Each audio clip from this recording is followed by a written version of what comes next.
hope this talk hits a nerve, just a little bit, but I really hope it changes the way we plan for tomorrow.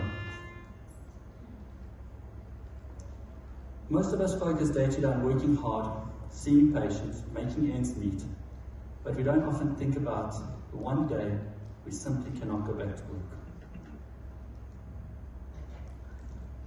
Hello, my name is Dennis and I am a podiatrist. I nearly wasn't one anymore, but lucky for me, I still am. This is why you need a succession plan. 2 years ago, I had sudden cardiac arrest, died on the streets of Bedfordview, was resuscitated twice, and then had a triple bypass. I was off for 2 months, not able to work, but I did have a little bit of a succession plan. I had some insurance to help me through the 2 months that I was off, and my wonderful family and friends were there to help me through as well. So I managed to make it, health-wise and financially. But had I died that day, which was close, I would not have enough plans in place. Important things that I've learned, and I hope this will help you: try and keep healthy, eat healthy, don't smoke, do regular exercise. You need a good medical aid, and this is where those PMB codes on the medical aid saved my life as well. It cost 850,000 rand to have this little episode. They paid every cent of it. Have regular medical assessments, keep control of your health. Do not take your health for granted. Insure yourself for short-term and for pension long-term insurance. Draft a valid will. A will is so important even when you are young. Not only old people die, so get a will properly done. Ensure your family are looked after when you're gone, financially and emotionally. Nominate a person, a lawyer or a friend to wrap up your affairs. Do not leave your poor grieving wife and kids to take care of things like that. So please guys, look after yourselves and make a plan out there. Unfortunately, Des wasn't here today, so I thought I'd put a recording just to also get home a little bit. The reality of how close this can actually happen, how quickly it can happen. The harsh reality is that our practice depends entirely on us. If we're gone, appointments stop, patients are left stranded, money stops, and the hard truth is, the practice loses value immediately. Now imagine your spouse or family being left to deal with it all. In reality, there's often nothing left to sell. Your name and your work vanishes overnight. How many people, with a show of hands, have ever thought about this and planned for it? Not enough. How many people, who's going to sell your practice one day? How do they even get a value for it if they've never even possibly worked in it or even have an understanding of it? Who's going to cancel your contracts and your leases? Do you even have your contracts and leases all together? Has anyone ever thought of or discussed with your landlord, what happens if you cannot come back to work on Monday? What is the financial implication to your estate, for an example? Who's going to deal with your staff? Someone might need to retrench them or pay them out. What is the plan? Often there's nothing left to sell because now you're gone. The business is still there in an empty room, and often it's cheaper for someone else. From the landlord 2 months later, is the room still available? Might be cheaper than actually buying a business off a spouse. Sean and I have discussed this for many years. With a tragic story where a podiatrist passed away with his family on the weekend. That Monday morning, phone rings, Sean answers, "Do you hear about the tragic news? Terrible. When's your next availability?" By the Friday, the wife phoned Sean. "What do I do with the practice? I don't know what to do and where to start." And that's just the big reality that we got. And unfortunately, we understand patients aren't loyal. Please note, I'm just covering some podiatrist care podiatry. I'm not in any way a financial advisor or here telling you what to do. But if you haven't, give it some thought. We always hear these tragic stories of death and disability, but what happens if it's closer to home than we could ever want? Let's start with the hard truth. The HPCSA, obviously under the regulations, say that only a registered practitioner with them can run a podiatry practice.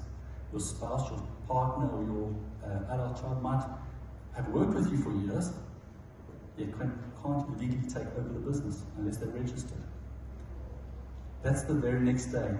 This is why planning is so very important. It's actually essential.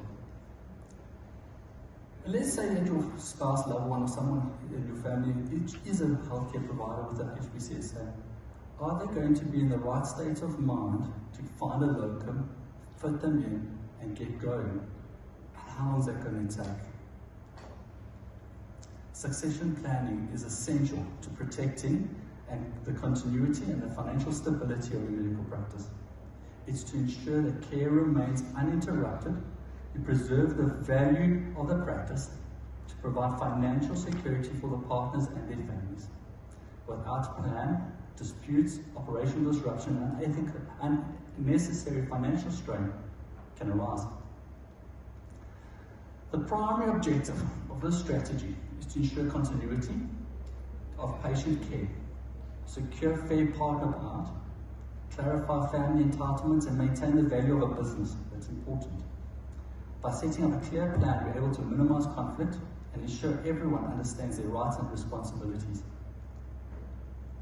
Let's take a simple example. Without a plan, practice can be worth zero in a matter of minutes.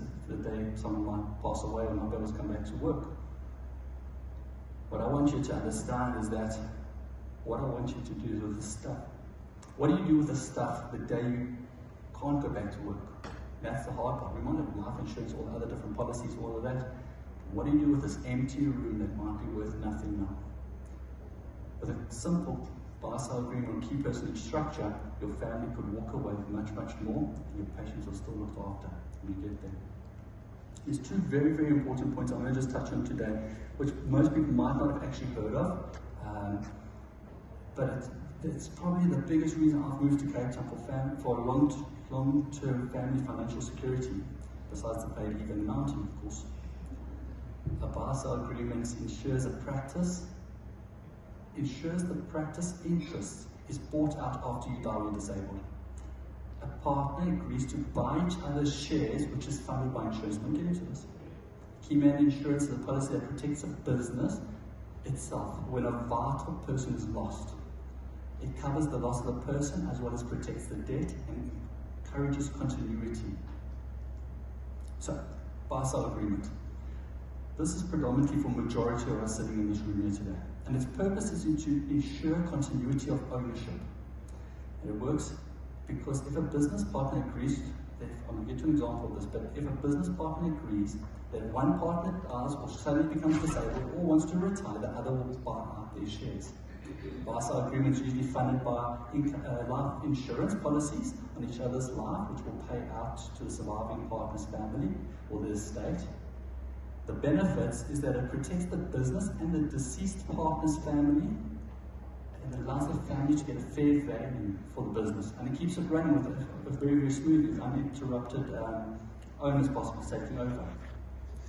I'm going to give you a very simple, practical example.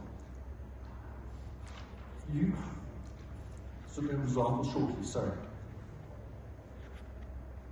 going to give you a very, sorry, I just missed myself in there. I'm going to give you a very practical example shortly, but remember this, as a sole prop or a sole Inc., you're 100% shareholder of your business.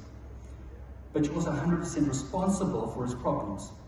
Should you die, your estate will comprise of all your policies that you might have taken out, your debts, your outstanding payment, and a business that might be actually worth nothing, but it's still a business. Wait, it might still be worth nothing, yet you might owe some money to SARS. And they get the first chunk of the change out of the estate. Let's just park it here for a second. A well-drafted buy-sell agreement forms the backbone of our succession plan. It defines triggering events like death, disability, or voluntary exit. It also sets clear valuation methods, outlines funding strategies, ensures family protection. I stress about family protection.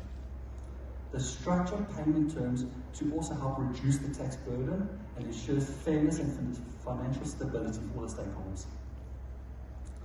The three key scenarios that we require planning for: permanent disability, which impacts income and operations, retirement and voluntary exit, as well as death, which we need immediate funding to buy out the shares and for settlements. This is where we're coming to. We don't need to merge businesses or practices, but we need to collaborate with somebody. agreement, support documents, and share responsibilities can make a huge difference in our profession. But how does a buy-sell agreement look in reality? Our staff, let's say, practice in Johannesburg. Erin, were you in the back there? She also is in Johannesburg. We like each other a little bit, and more importantly, I quite like her business. Okay? And I have to like it because one day I might own it. So we say to each other, I'm on the right page.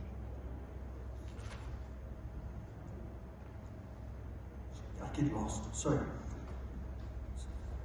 So Erin and I like each other. So I say to Erin, would you like to take insurance on my life to buy out my business one day if I'm not here, but vice versa, you will do the same thing? She says, yes, great idea. What is your business worth, Erin?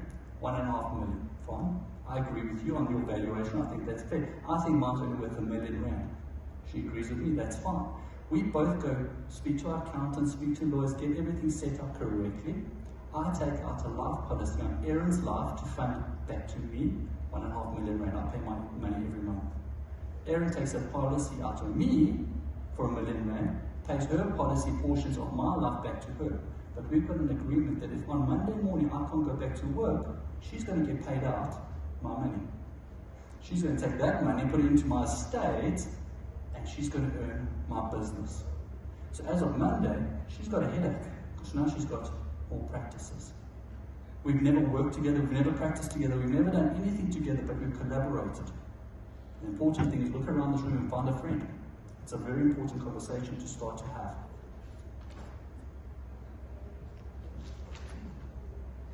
What's the difference? You get something called a key person insurance. Now this is more for a bigger group practice or multiple partners that are practicing together in the same business. The importance of this business, this insurance, is to ensure that the business protects the business against financial loss or during the loss of a critical person. How it works is the business takes out life insurance or disability policies on key people. In essence, if that person were to die or can't work, the business will receive a payout of money that will allow the shareholders to buy that person out. The benefit also provides cash flow for the business to cover the lost revenue, and also to bridge that gap of time to replace that person, upskill the person, pay off debt, stabilize the business, and recover from the shock. How does this look in reality? In Cape Podiatry and in Cape Town, we've got this. We've got 4 directors which have different shareholding agreements, which are all in salaries and are all responsible for the monthly overheads of the business. Should one of us not be able to arrive at work tomorrow, there's going to be a portion of income that will be missing at the end of the month. Now, let's say for short term, we for example go for a cup of coffee, fall up a stair, and need an urgent knee replacement. We'll be fine for a few months. No problem. It'll happen. But what happens if that person can't come back to work? Now that income is going to be missing for a lot longer. That's where the insurance then comes and pays out.